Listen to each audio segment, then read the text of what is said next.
मगरबी बंगाल में एमएलए और रियासती वज़रा के रोज़ाना खर्च में इजाफा किया गया।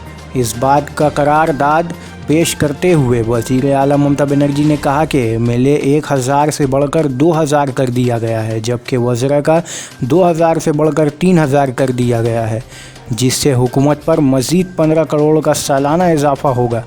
ताहम इस मशवरे का कांग्रेस और सीपीएम ने बाइकाट किया और बदले में एमएलए को तरक्याती कामों के लिए मिलने वाले फ़ंड में इजाफा किए जाने की मांग करी।